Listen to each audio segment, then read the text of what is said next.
Existem pessoas que precisam romper com namoros que são terríveis, desastrosos. Aquela pessoa só faz mal a você, você sabe disso, mas você tem um vínculo com ela, você tem necessidade afetiva, você não consegue romper aquele namoro.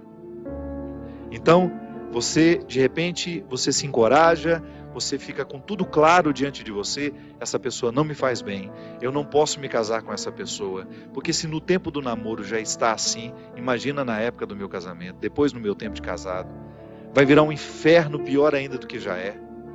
Aí você se encoraja, motivado por pessoas que estão ao seu lado, a romper. Aí é terrível no dia que você rompe. O sofrimento é cruel dentro de você.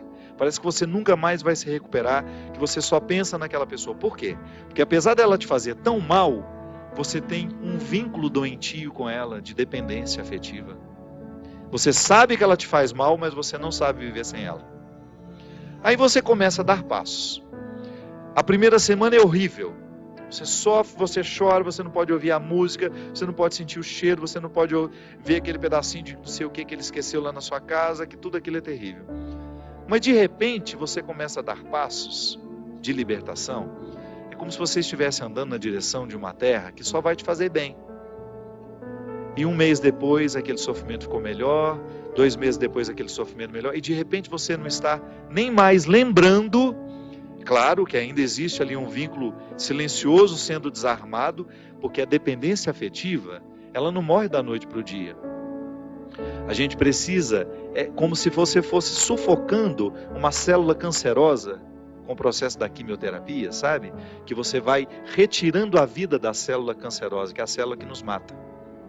Aí digamos que 3 meses depois, você encontra de novo com aquela pessoa e você tem aquela famosa recaída. Aí pronto. O castelo que você estava construindo, o chão que você tinha andado, que tinha sido tão difícil, você joga fora e você volta para o Egito, você volta para a escravidão. Você faz o mesmo que os companheiros de Moisés queriam fazer, voltar a comer a cebola, voltar a comer o alimento podre, estragado. Aí você reata aquele relacionamento, porque ele é doentio e você não cuidou da devida distância que você deveria manter. Porque quando você tem essa dependência afetiva, você tem que estabelecer a distância, porque senão você não se cura. Você tem que parar de querer saber da vida daquela pessoa, porque senão você não se cura. Você precisa parar de ficar fuçando o Facebook dela, porque senão você não se cura. Você precisa parar de ficar investigando a vida. Onde que ela foi? O que ela está? Você tem que cessar todos os pontos que podem lhe fazer querer voltar para o Egito. Porque senão você nunca vai se libertar. Aí 3 meses depois você está bela e formosa já, matando a célula cancerígena, você vai dar mais uns beijos na boca, volta àquela dependência horrorosa e o inferno retorna na sua vida. Na sua primeira semana é até bom que está tudo voltando. Daqui a pouco, minha filha, você está num inferno pior do que você estava 3 meses atrás. É assim. Quando a gente não sabe viver o desconforto que nos edifica, a gente se boicota o tempo todo. É como parar de beber, é como parar de fumar. Você fica sem fumar 1 ano e você comemora porque você parou de jogar aquela toxina cancerígena no seu organismo. E de repente você vai lá e acende um cigarro de bobeira e aquele vício volta como se fosse um monstro capaz de te comer inteiro. Pronto. Todo aquele sacrifício que você fez dos primeiros dias sem fumar vão para o saco. Por quê? Todo aquele sacrifício vai para o saco. Por quê? Porque você não foi capaz de viver o desconforto de renunciar. Minha gente, é impressionante como essa mão de Deus nos auxilia assim, nos fazendo conscientes do que nós precisamos romper na nossa vida. São situações que a gente precisa estabelecer limites para elas, porque senão a gente não vai ser curado nunca. A gente vai ficar eternamente doente na fila dos necessitados, chorando e mendigando um pãozinho de bondade do outro, um pãozinho de afeto do outro. Pelo amor de Deus, nós não fomos feitos para isso. Nós não fomos feitos para ficar arrastando dependentes afetivamente dos outros. A gente foi feito para amar. E o amor só tem sentido na nossa vida se for para nos edificar, se for para nos ajudar a atravessar o desconforto do deserto. Caso contrário, ele não faz sentido. Esse pseudo-amor, esse falso amor que às vezes a gente diz sentir um pelo outro, que não nos ajuda nos desconfortos do deserto. Eu preciso viver os meus desertos, você precisa viver os seus.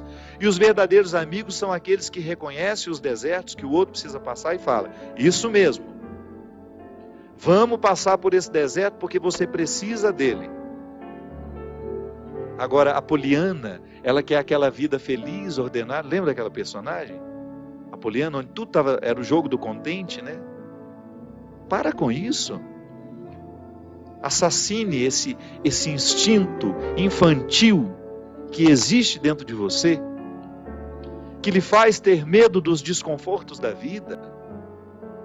O desconforto da vida, quando bem vivido, ele só nos torna melhores. Tira essa máscara de coitadinha que você gruda na sua cara para os outros terem eternamente pena de você. Você só perde tempo na vida assim. Que bobagem! Deus nos segura na nossa mão é para a gente ter condições de atravessar esse deserto. Não é para ficar recaindo eternamente e voltar a comer as cebolas do Egito, porque a gente teve dó de nós, porque a gente teve dó do outro, não. A caminhada é para frente que se vai. E chega um momento, quando Moisés chega diante de Deus e fala: agora você resolve essa situação, porque eu não sei mais o que fazer. Já construíram um bezerro de ouro no meio do caminho, já arrumaram confusão, já estão adorando até outras situações, então nem lembrando que o Senhor existe. Eles só não voltam porque está longe demais. Mas retornam de outra maneira. Não retornam na geografia. Sabe? Eles não voltam geograficamente porque estava longe já do Egito. Eles morreriam no meio do caminho. Mas não voltavam geograficamente, mas voltavam afetivamente. Porque às vezes a gente já ultrapassou o território da nossa escravidão físico. Eu já saí da cadeia, mas a cadeia não saiu de mim. É assim que funciona. Eu já dei os passos na direção da minha liberdade, mas eu não fiz a conquista da minha liberdade. Eu não decretei a conquista da minha liberdade. Então eu fico afetivamente preso ao meu passado, lamentando as cebolas do Egito, lamentando o namoro que terminou, a situação que foi terminada, a amizade que foi traída. Então, quando Moisés está diante do Mar Vermelho, e ele fica apavorado, porque agora eles não tinham mais para onde ir. Ou atravessavam o mar, ou voltavam para o Egito, e o exército do faraó já estava chegando para capturá-los. O que ele faz? Ele tem uma reunião particular com o Senhor, né? Uma audiência particular de urgência. Liga lá para o secretário de Deus e fala: pelo amor de Deus, você pede para ele me atender hoje, que eu não posso mais ficar sem essa resposta. O exército do faraó está chegando. E aí ele acha que Deus iria dar uma resposta fácil para ele, né? Ia dar uma solução rápida. Não. O que Deus fala? Lembra, Gil? Lembra? Corre, né? Entra nessa água. Olha que frase forte. Diga ao povo que caminhe. Eu não vou fazer por vocês o que só vocês podem fazer. Eu vou dar todas as graças para que o milagre aconteça. Eu vou fortalecer a coragem de vocês, mas se não colocar o pé na água, se não desafiar este mar, ele não se abre. E foi o que o povo fez. Moisés à frente, certamente, cheio de medo também, né? Ai, meu Pai de misericórdia, o que vai acontecer agora? Quando ele começou a entrar, a colocar os pés na água, Deus faz a sua parte. Minha gente, a nós nem importa se isso aconteceu dessa maneira mesmo. A nós interessa é o fato de que Deus faz diariamente isso na nossa vida. Sempre que eu me encorajo a vencer os mares que me desafiam, eu estou exercendo o cuidado de Deus na minha vida. Sempre que eu me encorajo a colocar o pé no mar que me ameaça, eu estou cumprindo a parte da promessa de que Ele estará sempre ao meu lado. Você faz a mesma coisa. Sempre que você desafia os seus mares, sempre que você enfrenta os seus desconfortos, Quando você não tem medo do desconforto que lhe chega, quando você olha para ele de frente, você fala: e agora? O que é que nós vamos fazer a partir desse momento? O que você me traz de bom? O que você está me desafiando? Eu vou aqui recrutar as minhas melhores partes, porque só isso me interessa. Se o desconforto me chega, eu preciso atravessar esse deserto para poder alcançar essa parte da terra prometida que me espera. É assim que funciona. Não há uma fórmula mágica para a vida.